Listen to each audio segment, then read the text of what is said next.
Yeah, so let's get started. Hello, everybody. Hello, Trailblazers.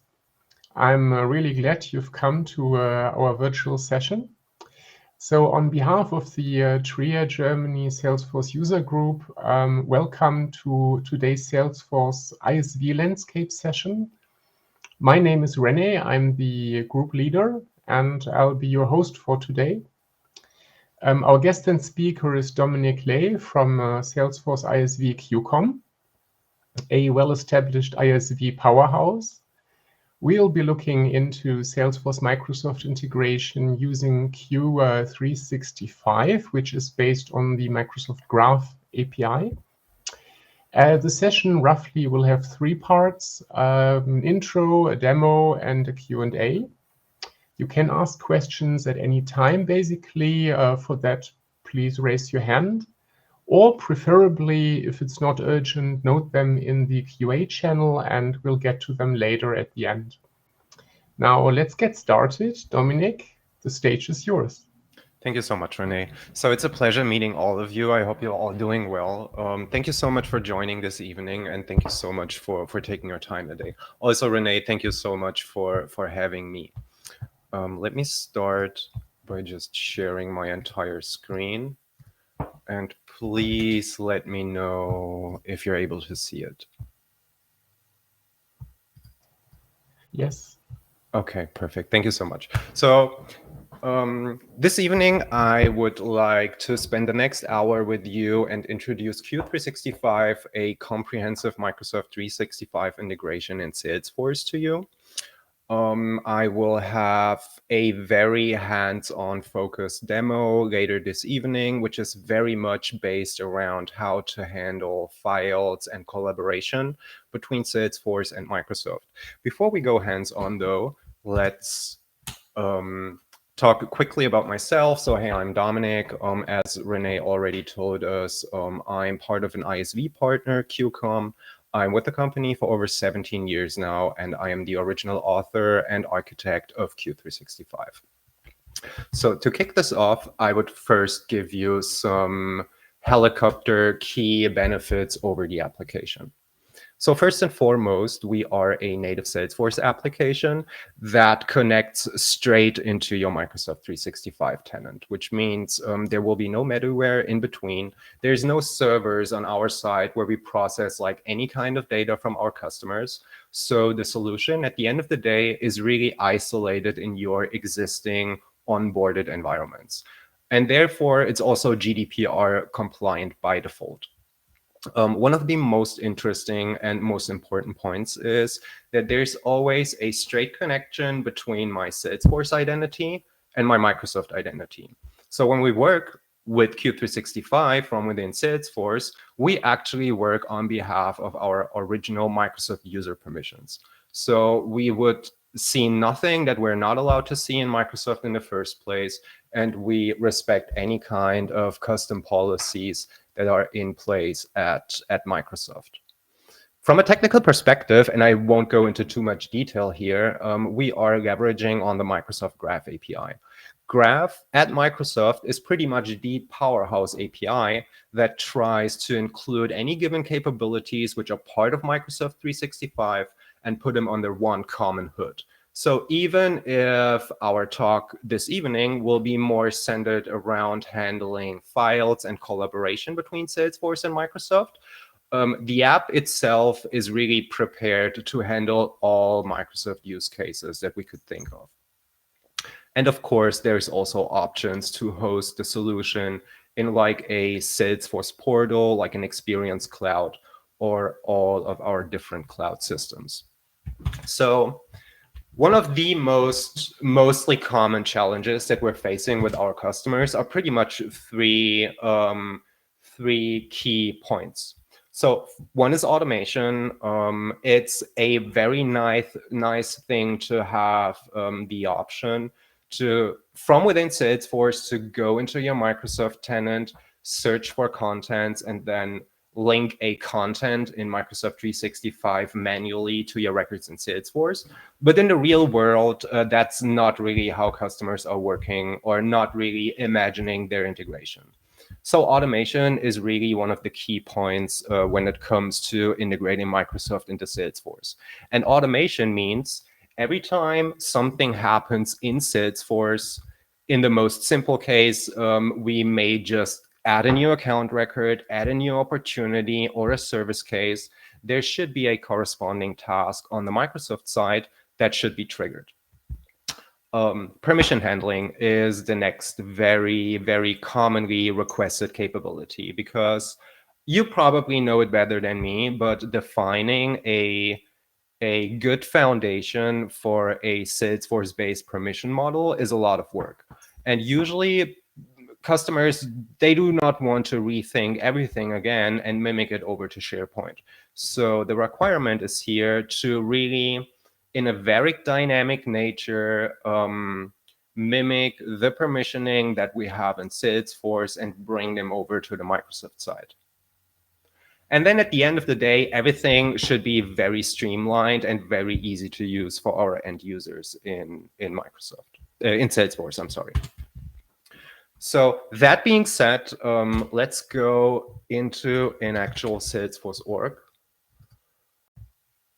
Let me know if that's big enough for you. If I need to scale it a little bit higher, just let me know. And as René already told you, please feel free to scream at me at any given time if I'm rushing through, or if you want to have more information about one or the other capability. Alternatively, there will be a dedicated Q&A session at the end of this evening. So in order to kick this off, we just go ahead and create a new account record in Salesforce. I would always recommend to put pretty much any integration component into a dedicated tab somewhere within our default tab sets on our record page. But there's also, in our case, a high catalog of configuration properties to really streamline the end user experience. But what do we see here? So after we created the account in Salesforce, there was this tiny piece of automation that ran and created this pre-configured folder structure for us, and then linked it back to the account record in Salesforce, which is the absolute main idea of our application, is to establish and maintain relationships between some kind of a resource in Microsoft 365. In our case, it's a folder structure, but it could be like a Microsoft team or a Teams channel, maybe a meeting, or even just a person, and the records that we have in Salesforce. The only digital footprint that happens in this solution is the actual relationship. It comes with a custom object record where we keep track of just a minimal set of metadata, just enough to connect to the Microsoft resource, so that everything within the plugin is real-time Microsoft data. That means I could immediately pick up on the folder structures and start working with files. So we can multi-file upload anything from within Salesforce into SharePoint. We do not have to respect any kind of file size limitations other than this quota that has been set up in SharePoint. Versioning would just happen out of the box. So if there's a new version of this spreadsheet, for example, we could just upload it again with the exact same name in the same location, and we're good to go.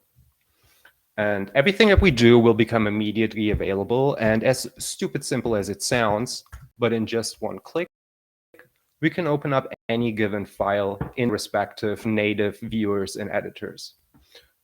It's sounding so straightforward, but actually the first batch of customers that we got like a couple of years ago, they actually moved on from the native Salesforce Files Connect solution, and they were so frustrated having to click like 5 times somewhere on the record page just to be able to open up a simple PDF document.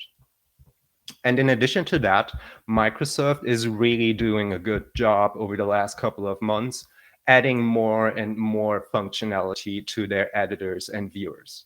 To give you an example, we're just looking at a very static PDF file, and we're now able to like online edit this file. So we could draw up some markups on it, or we could even like add some text to it. and then just inline save the changes. In addition to that, depending on your licensing model, you, of course, also have all of your Copilot options available at each file level. So going back to Salesforce, of course, we can also create new folders straight from within Salesforce. So this is this. We could click on either of those folders, which would bring us to the corresponding area in SharePoint Online. Or we could use this button down here that brings us to the complete linked-like structure.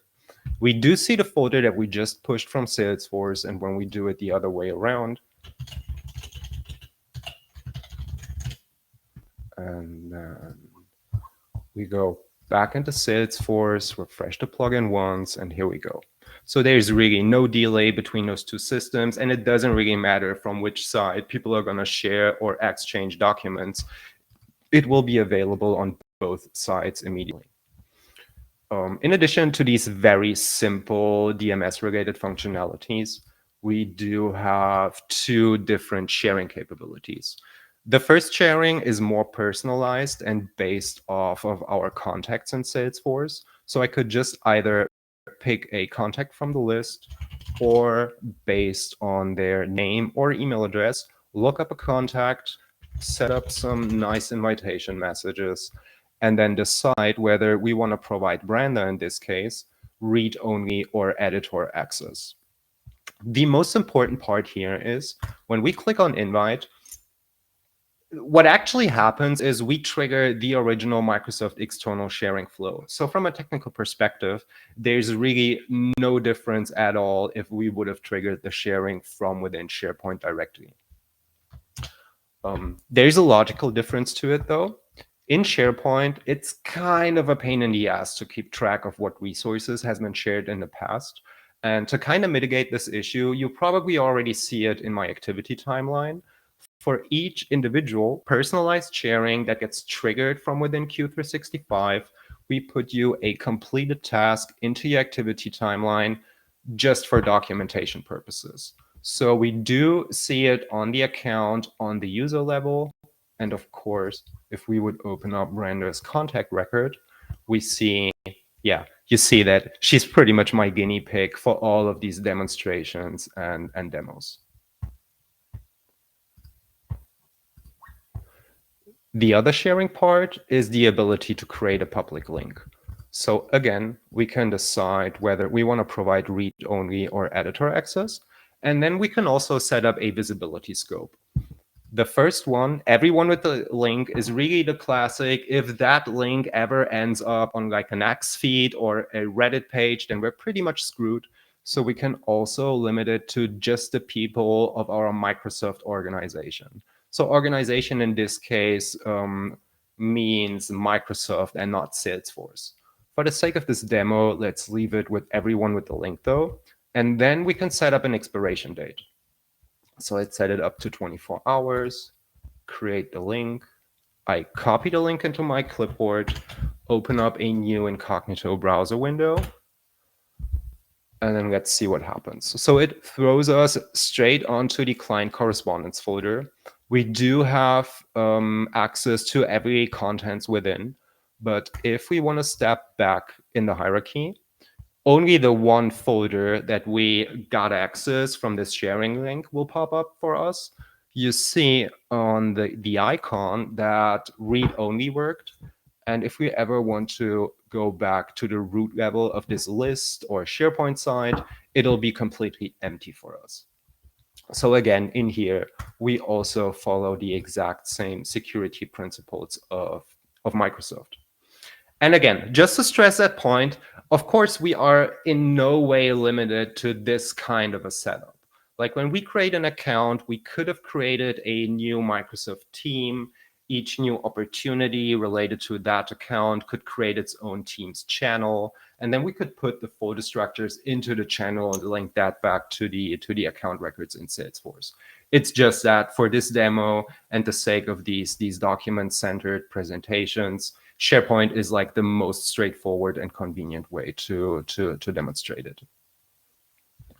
However, already pitched it in the beginning. There's also the possibility to just do a plain search. So let's imagine we won't have these automated setups. So then we would need to go into the search. We do have options to like visit different endpoints in Microsoft. For example, this would give me a list of teams and channels that I'm a member of. So this would be this.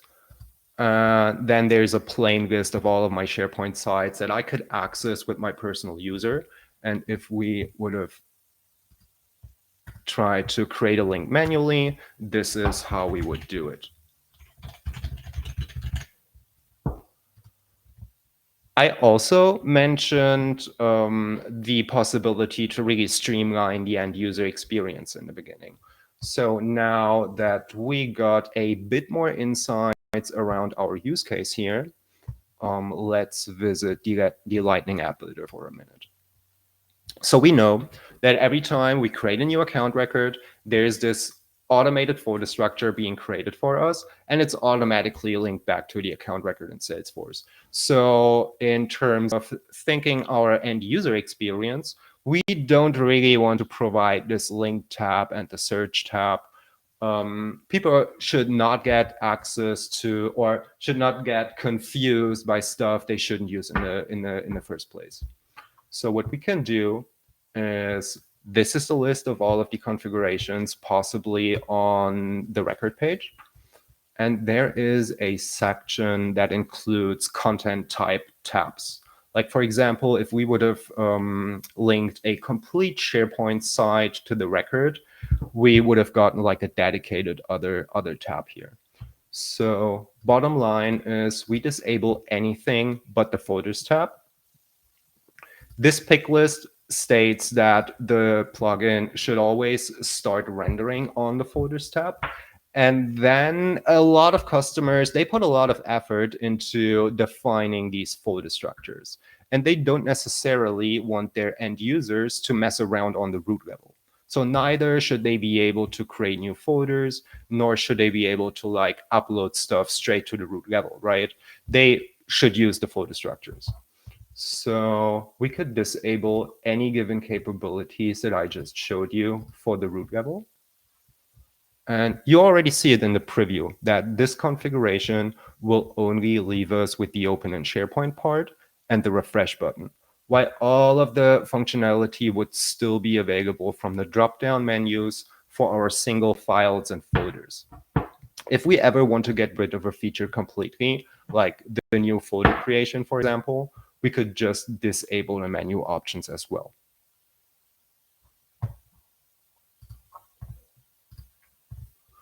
So to kind of bridge the gap now to other Microsoft products, let's create a new opportunity. Let me fill in some mandatory fields. And before we go into the actual opportunity record, let's have another look at Q365 on the account level. So we see at the first glance that this opportunities folder, it's not empty anymore. When we drill down into it, we see that each given opportunity creates its own very simplified folder structure. Underneath the opportunities contain a folder that was part of our account folder structure. Oh, we may well run into a read timeout. Yes, I was expecting at least one of these. So let's try this again. Here we go. So this comes with its very own simplified folder structure. When we visit the opportunity record itself, we see that naturally it would only pop up with the simplified folders, and we don't even know that these are just like subfolders on the account hierarchy, right? Now we have a good understanding how we could streamline and leverage SharePoint as our driving file system for Salesforce, but there's always also the collaboration aspect that comes to it, right? Which is the main reason why like most of the clients are more leaning towards Teams than classic SharePoint. So what we see here is just a drag and drop component that would allow us to do inline Teams chat capabilities. Of course, this could also be automated. I just didn't do it for this demo today, but it would be thinkable that when we create a new opportunity record, on top of creating this folder structure in SharePoint, we can also fully automate the chat creation and then maybe put everyone from the opportunity team as memberships on the chat conversation. In this case, we just spin up a new chat manually. It comes pre-selected with the records name and then -chat, but there's also configurations for it. So let's say this is our ISV Landscape deal room. And we want to include someone from Microsoft into the chat as well. And then we have our basic native Microsoft Teams chats. The only thing that we do on top of like creating the chat functionalities is posting the first initial message. And that differs depending on which as object type in Salesforce this plugin is hosted on. So currently we're looking at an opportunity, hence the opportunity icon, some basic information around the opportunity and the backlink into Salesforce. But the chat itself is really native Teams. Like I could go into my Teams client, and when I start typing, you see in the background, the messages are already appearing. So one thing I find kind of neat is we could potentially just copy one of those folders here and then state that please find all of the relevant future documentation here, and then just paste in the SharePoint location, and your non-Salesforce people would have everything they need. Like they're in the loop, they have full transparency, they can collaborate with their Salesforce colleagues in the context of the correct like record, without having any access to Salesforce whatsoever. We could even think of attaching the field tracking history of Salesforce, and every time something changes on the record, we could just send a push notification as a new message into the existing chat. Everything that I talked about so far and everything that I showed you is also available on mobile. So this is a live view of my iPhone, and we do see the ISV LS op here. So let's visit this record. Let's go to the Microsoft Files tab, and we see these 3 folders that we also see in the background. What I find kind of neat is the native to mobile upload capabilities. So in just one click, I could upload something straight out of my media gallery, or we could live take a photo or a video clip and then just push it in one click to the correct place in SharePoint. So that happened. And of course, it doesn't matter from which side we're looking at it. It'll become immediately available. Specifically clients for like insurance companies. This is specifically helpful for them and for their like for their outdoor employees. Like I need to go to like regulate the damage. I need to take a photo of a damage and then put it into the correct place in our data cloud. This would be the way to go. And then there's also like one of the main aspects of Teams besides collaboration and chat and file handling is also telephony and Teams meetings. So for telephony options, we do have, again, a very simple drag and drop component, which would give you your contacts or leads, actual Teams availability status. And depending on the information on the contact or lead sheet, you have the possibility to initiate a video or an audio call straight from within Salesforce. So for example, if we would add like a phone number to Andreas's contact,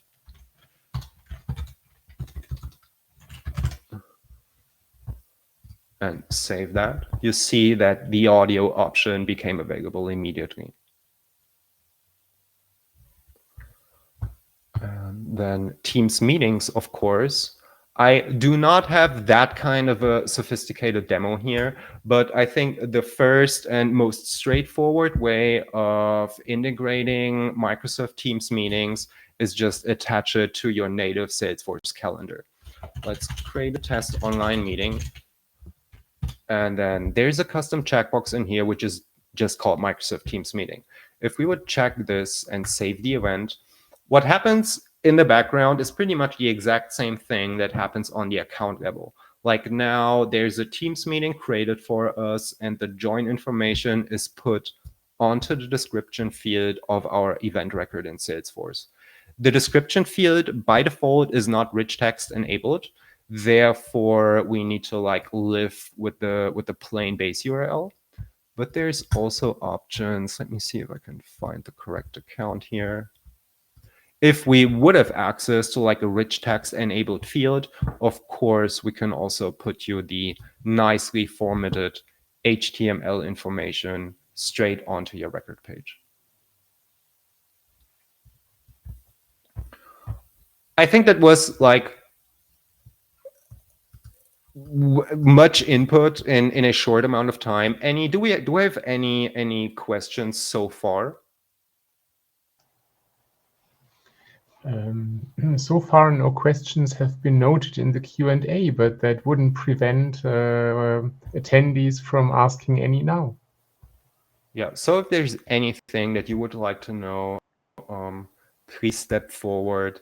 Otherwise, I could just talk a little bit more about like more of the unique and advanced use cases we tackled with our customers. There's also one component on my list that I didn't show you so far, but I just wanted to like get a feel of how we're standing with questions.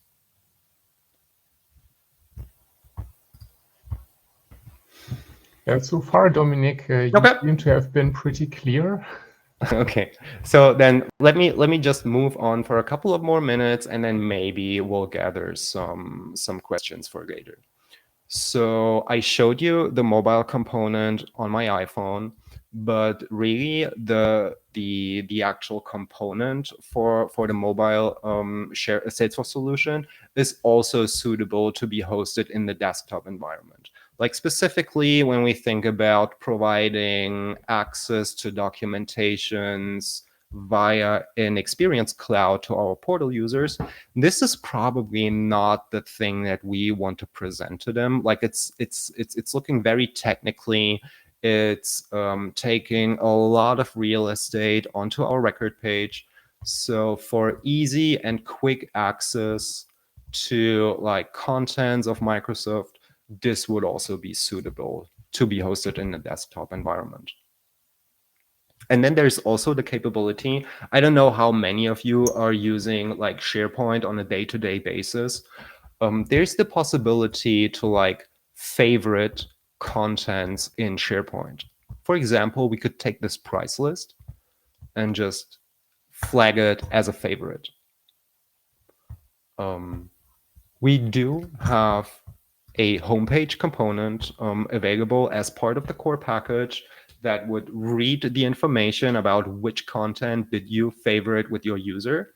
And then we present it to you on the homepage in it's sorted decently by the last creation date. So if I'm interested to see, like I'm working on like 20 different opportunities, there's my teams creating different pitch deck or documentation whatsoever. I just need to flag like the most important 10 or 20 documents.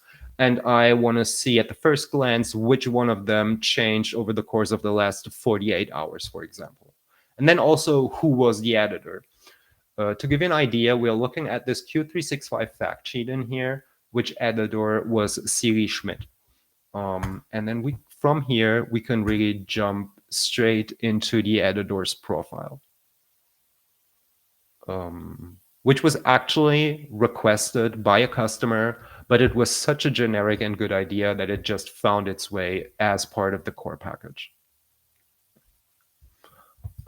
Also, one of the probably the most commonly requested functionality, which are not part of like the base set of functionalities, is email integration. Like, I mean, what are we doing here? Like, specifically in terms of handling files, we want to get rid of the file storage that's used up in Salesforce, right? Because if we're all honest here, Salesforce file storage is probably the most expensive you can get for money, with the least amount of features you would expect. So why stop at the email communication? Depending on the area of business, you may log more or less email communication to your records in Salesforce. But if you do, they will always come with attachments. And these attachments will eat up your storage on the long run. And also, by the way, the email message itself, it's probably the only object in Salesforce which is not limited to this like 2 kilobytes or 4 kilobytes of data storage per record. So even like on the actual email content, we need to stay focused on the amount of storage that it's consuming. So this was a long introduction. To give you the demo, we do see that there are 5 emails logged to this account record, which I have on my screen right now. On the left-hand side, we see Q365 in pretty much the exact same manner as before, but there's this email container folder. And what happens technically is every time we will log an email to a record in Salesforce, and it doesn't matter via which way this email is going to be logged. So if you're using like the Outlook plugin, if you have email to case, if maybe there's a custom email inbound handler written in Apex in your org, doesn't really matter. But once the email is logged in the system, we fully automatically transport the associated attachments over to SharePoint and then leave just a link record in Salesforce. So we see beyond the email folder on the left-hand side, each individual email from our activity timeline is represented by its own subfolder, which was just like flavor for my demo. If we open up this lorem ipsum folder, for example, this NDA master PDF is the attachment that originally came in with the email. And if we open up the email, we see that the relationship is still there. So like we're missing nothing. The attachment is still indexed and findable via the federated search in Salesforce. But as the icon already implicates, this is physically no longer sitting in Salesforce anymore. When we click on it, it would just do a redirect to the new location, which is SharePoint.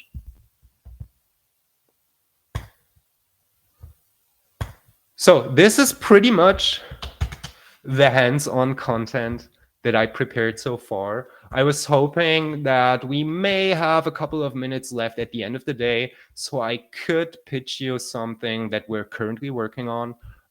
It's centered around Teams meetings and the analytics that we can get out of it once the meeting happened. Up until then, let's quickly follow the slide deck. So what did we see today? Q365 establishes and maintains relationships between Microsoft 365 resources and records that we have in Salesforce. When we work with Q365 in Salesforce, we're working on the actual Microsoft user permissions of ours from Microsoft 365. We could completely streamline cross-collaboration with our non-Salesforce users in the company. And also, due to like the power of Apex, Microsoft Graph, triggers, flows, everything that Microsoft and Salesforce gives us at hand, we can really do real automations, like legit foundations that would last over years and really helps your company to be more productive and help your end users to stay focused in their main system, which should be Salesforce. So we can have a look at like potential extensions that we could do with Microsoft integrations. I already told you and I already showed you the emails and attachments to SharePoint. There's maybe one strong argument to not only bring the attachments over to SharePoint, but also the actual email content. Like just recently, I was in a discussion with a big enterprise client, and they are logging so much email communication to Salesforce that they are having active trouble finding the correct emails. And Salesforce is not allowing you to search for contents within the email body text. So what we did is not only did we transport the attachments to SharePoint, but we rendered the actual email content as PDF or EML, put them onto SharePoint, and then they become full text, indexed, and searchable. Of course, we can support any kind of Microsoft Teams channel setup. Like, I don't know if it's even like common knowledge that there's more than your typical standard Teams channel. Like there's private channels, there's shared channels.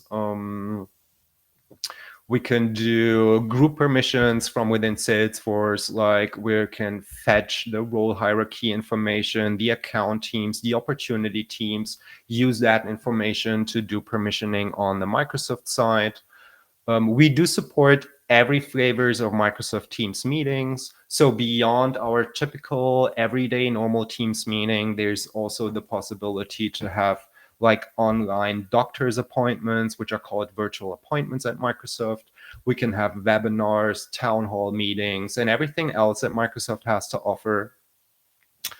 And the thing that is currently in active development on our side is everything around tasks, like streamlining your Salesforce tasks into your Microsoft To-Do, or if you're using it, into Microsoft Planner.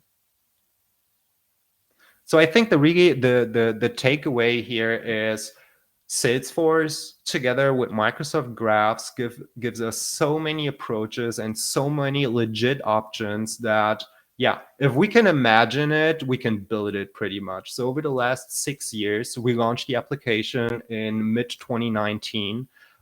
There was not one use case that we didn't cover so far, or we needed to say no due to like technical limitations on one or the other side. So here's a couple of customer success stories, but let's just skip that for this evening.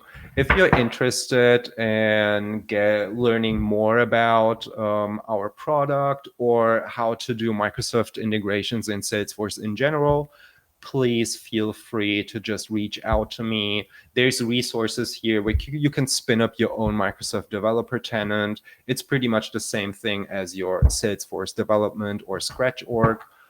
Or yeah, I'd be more than happy to assist you on your journey in Microsoft integrations in Salesforce. So I think we're pretty good on time here, René. Correct me if I'm wrong.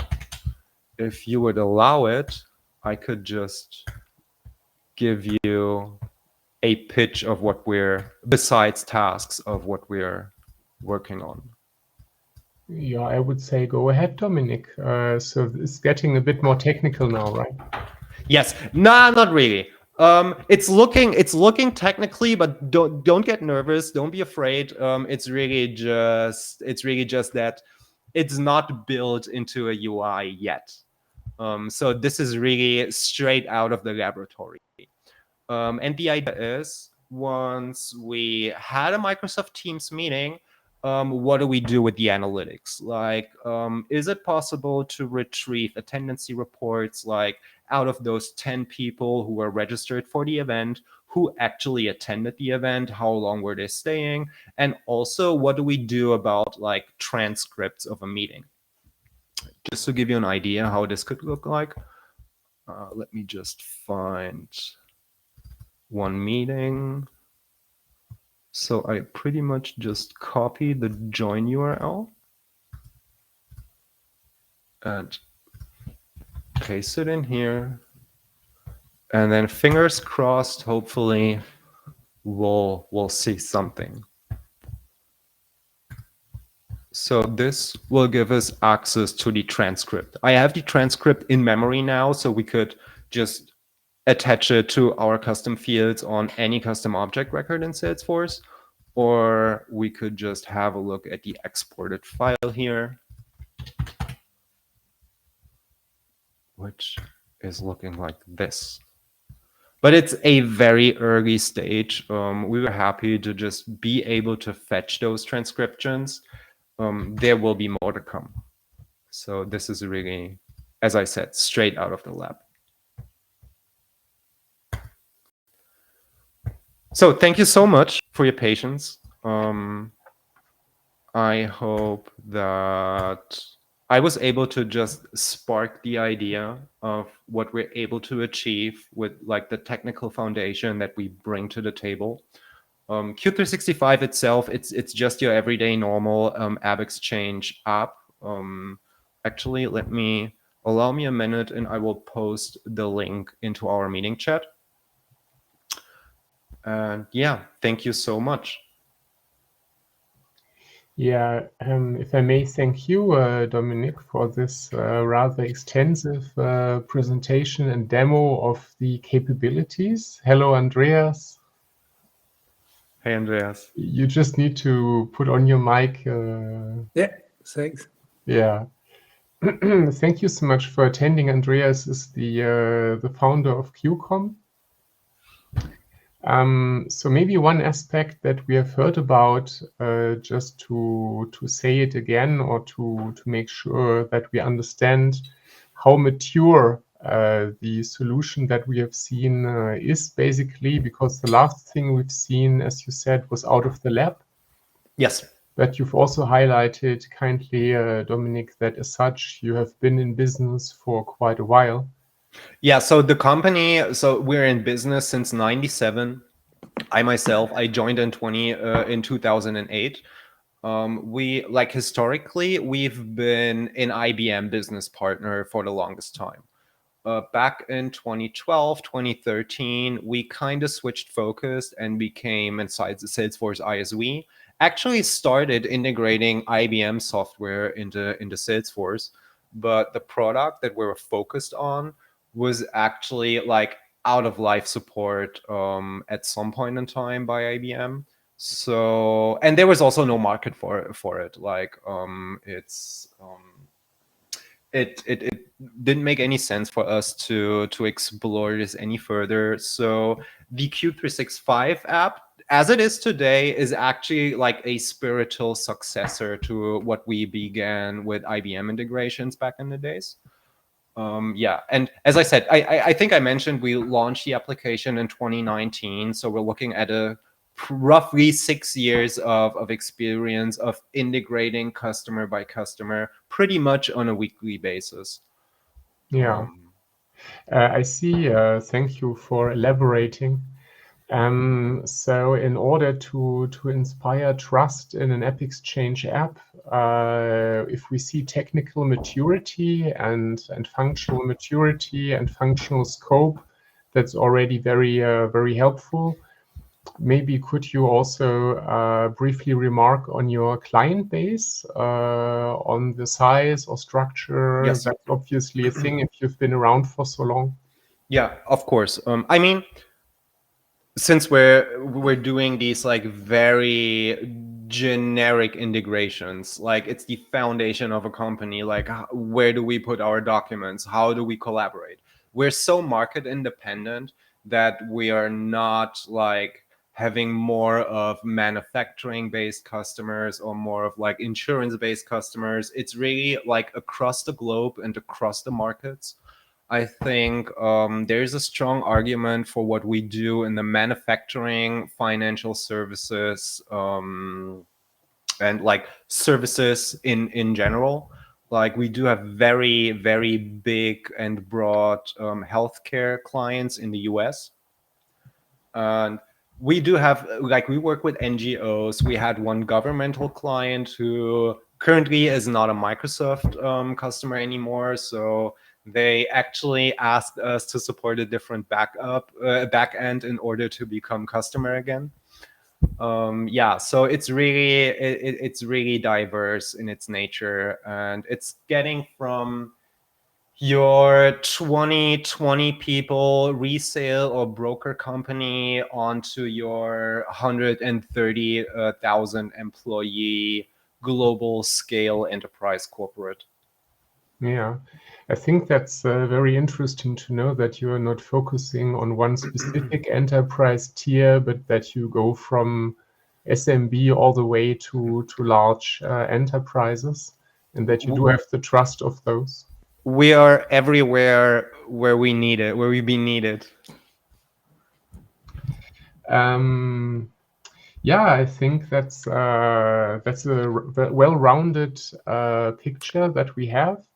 René, and often, just to give a point to it, often the technical side is one side. You see customers that felt alone, Salesforce is selling something, or Salesforce consultants are selling something. The company bought Microsoft and they're standing alone to creating a workplace. So putting a copy and paste job to the employees, that is not a workplace.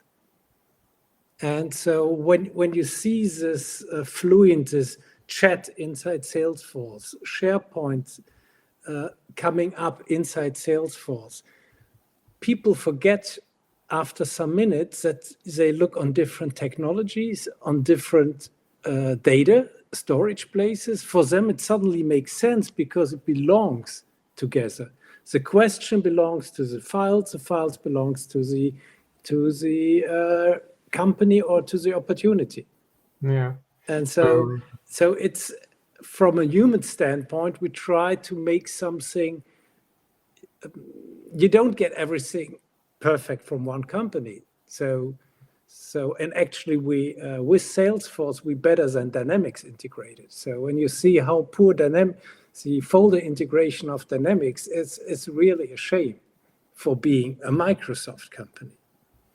Yeah. On the other hand, I have to say, I saw interesting chat integration at Dynamics, and now it's in Salesforce. What a wonder! Yeah. So we are open for new ideas. That's not the problem. But in the end, we try to help the customers to get it right. Two kind of systems, both have totally different limitations, and we are sometimes the only people on the table that know both. Yeah. Indeed. So what I hear, Andreas, is essentially 2 points in breaking up silos. You unlock value across the digital landscape, where users have been trapped in inefficient workflows, and you release synergies that way in a very interesting way. And you also listen to your customers. What I heard earlier also from Dominic is that if enough customers request something, then it goes higher on your roadmap, right? It's enough if one customer asks us and we decide that it's a good idea and a good addition into the core application layer, then if other customers can benefit from what a company is asking for in terms of their use cases, I'm a very big fan. Like actually a lot of functionality. The app wouldn't be what it is today if it wasn't be for our customers. Yeah. We were so wrong in 2019 when we were thinking that you search the content yourself and link it. So the whole start of the package was, when you look from today, you use the feature of 2019 to build your prototype and show it to your general manager. After the prototype is built, everybody is switching to say, can you automate this? We didn't have the automation in our brain when we went to the market. I mean, it went pretty quickly, to be honest. Like, try to sell the idea of linking 450,000 accounts to a folder structure to like a multi-billion company. So they're not their biggest fan. We found that out really early in the journey. So yeah. Also, what I showed you, like the enablement and disablement, like the streamlining options of the UI. is also one of the earliest requested functionalities that we got from our customers. Like, we were so proud. I remember the day as it was yesterday. We were so proud with the uploading capabilities and the versioning and all of it that we presented it to one of our main partners in the Netherlands. And the first feedback from them that we got is, that's cool. How can we disable it? We do not want our users to like actively share anything on SharePoint. They should get read-only access. Yeah, and it's been an evolution. I see. I mean, that said, it struck me as very noteworthy that you can actually go into Salesforce and upload, correct me if I'm wrong, more than 10 files, and files that are a bit larger in a very smooth way. So as I understand, there is this custom file upload component, right? Yes. Yeah. Do we have any other questions, Jonas or Anshul or Said? Yeah, so it was my first time seeing this. I'm blown out of my mind. Thank you. What is it? Okay. It was like a really, really quick thing. Yeah, thank you. I'm So like sorry if I was shocked. rushing a bit. I just tried my very best to like show you everything, like spark the ideas of the different products. See. No. The pace was fine. I was just shocked to see that it is possible to that extent. I was like blown out of my mind. Okay. As a developer brain, I was like, oh man, this has gone so far. Thank you so much. So when you look as a developer, we actually the hidden SDK. Yeah. So Yeah. because we encapsulated the full graph. So if your customer wants to create a workflow to invite guests powered by Salesforce CRM, that's a no-brainer. It's all there. You could even convert, like, imagine your Experience Cloud. You convert a contact to an Experience Cloud user, and at the exact same time as an external guest user to your Microsoft tenant. So it's possible down to that level. Yeah, fascinating. Yeah. Sometimes the question is, what will your admins on the Microsoft side let you do? And there it comes to the point, everything we show here is done with delegated access. Delegated. Yeah. Delegated access, that is the way to get through security discussions. Maybe if it's enough time, sorry to interrupt you, Andreas. René, if it's enough time, I would actually love talking 2 minutes about delegated type API permissions at Microsoft, because Andreas is absolutely right. This is probably, in terms of thinking how we like sell a Microsoft integration to our business, then this is the most important question here. We've been in like 6-month-long onboarding scenarios with like security people. So in Microsoft, what we do, like, let me start first. What we do is we have an authentication provider and name credential in Salesforce. These are connected to like a service provider in Microsoft. On the service provider side in Microsoft, we also need to add API permissions to it. Like when we are about to integrate SharePoint, there's like a handful of SharePoint related API permissions that we need to add to the service provider. These API permissions, they differ in 2 ways. There's delegated type API permissions and application type API permissions. Application means if I set up an API permission that would allow me to delete your complete SharePoint environment, pretty much. If we set that up as application type permissions and I am, as Dominic, am connected to the service principal, I can do everything. Everything was set up in there. So it's a red flag for all security guys out there. The delegated option is, it doesn't matter what we set up as API permissions, there will always be a fallback to my personal Microsoft user permissions. So even with the possibility of deleting everything in SharePoint, before it's actually getting done, like Microsoft resolves my user level. And if I'm not allowed to do so, then it just wouldn't happen. Like application permission everything would run on behalf of the application. delegated type is running on behalf of the user context. And in Salesforce, we don't have application. We have everything is always a user. And so as I understand, when we have client credential, we map it to a user, and that user is a kind of system god or whatever. It's the autoproc. This is very deep inside Salesforce. I think this would derail our conversation here. Yeah, but let's say even the automated process in Salesforce at the end of the day is a user. Yeah. Automated process. Okay, so that was the lesson learned. So Yeah. and funny, and it was good that we made it right, because when you come on and say, hey, I need application rights for everything, then you are faster out of the door. Yep. Yeah, clearly. You get a hard no, and the discussion ended. If we are for a moment highlighting what's required to get going in terms of setup and even in terms of test driving, Q365, correct me if I'm wrong, but all I need is a sandbox, a Microsoft environment, or Salesforce environment, a Microsoft environment. I install your package, and I make a few basic settings in both environments, and I'm good to go, right? Yes, exactly. So please feel free to grab the app straight from AppExchange. It's not a checkout app, so you don't even have to provide any kind of payment details up front. You just click on Get It Now. You can install the app in your Salesforce organization.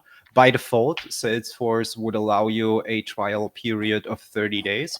But feel free to shoot me an email with your org ID, and we can extend on those 30 days. No worries.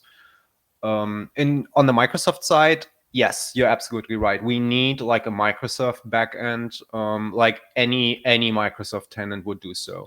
There is an admin documentation on the listing, which will guide you through all of the necessary configuration steps on both ends. There was a very easy way to get a Microsoft developer tenant. It was, yeah. There was. Then they tried to make it. Then they tried to put it to you should be member of a program, and they're now closing this program. So my advice would be try to test the developer, log into the developer page of Microsoft and try to get your tenant. Sometimes people get tenants, sometimes people doesn't get tenants. So it is in the moment not 100% foreseeable to get one. But if you have one, it stays with you. It's your playground. Are 25 real users. And that was the problem, that these real users could create email attacks on other systems, etc., etc. So the Microsoft didn't have a good way to protect a normal system from a developer system. Yeah, thanks for sharing that level of detail, Andreas, about how to get going for an actual test drive. Maybe in the end, so we are nearing the end point of today. Actually, René, may I interrupt you one more time? I will drop you another link in our QA chat. There's also a publicly available GitHub repository. I don't know, Anshul, maybe this is interesting for you. With a full-fledged account and opportunity automation, like automatically creating opportunity folders, account folders at record creation time. It's completely open source, and it's not really production ready code. So we try to simplify it and just concentrate on the actual integration points, but it'll make sense. Yeah, okay. So thank you, and sorry, René, this was my last statement. Oh, no worries at all. I just wanted to finish with the question, is there something to be said about AI, either predictive or generative, that could add value somewhere in this value chain that we are looking at? So from Agentforce, as we are AppExchange founded, we would be very easy to be an Agentforce action. So everything we can do could be an Agentforce action. From the other way, from the document style around, we are looking in the moment of how can we push SharePoint files into the Azure file storage, because that is the only place where Agentforce can read. So Agentforce in the moment can't read SharePoint. So we are looking in the moment on helping this little gap, organizing the things in SharePoint and put it for AI detection into Azure files. That is the current idea of helping missing features.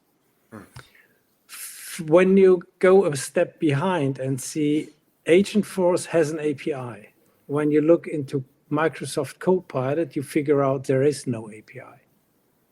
You can talk with Agentforce, but you can't talk with Copilot. Copilot can talk with an API on our side. So you can create a Copilot question that then goes out and asks Salesforce, but not the other way around. That is the current situation of one company is API first and Microsoft is GUI first. Yeah. Stage first. Thank you so much for this insight. If you don't mind, let's close the session first with a big thank you to the attendees, with a big thank you to Qkom as the presenters and content providers with a great many insights. I hope you do like our Salesforce ISV Landscape Series. If you have further suggestions what we should explore, even maybe on a very specific Qkom extended session, or be it other types of solutions, let us know. And yeah, I hope to see you again at the next session. Thank you so much, everybody. Enjoy your evening. Thank you so much, everyone. Yeah, thanks, Enjoy your everybody. evening. Take care. Bye-bye. Bye. Thank you. Bye-bye. Bye. Take care.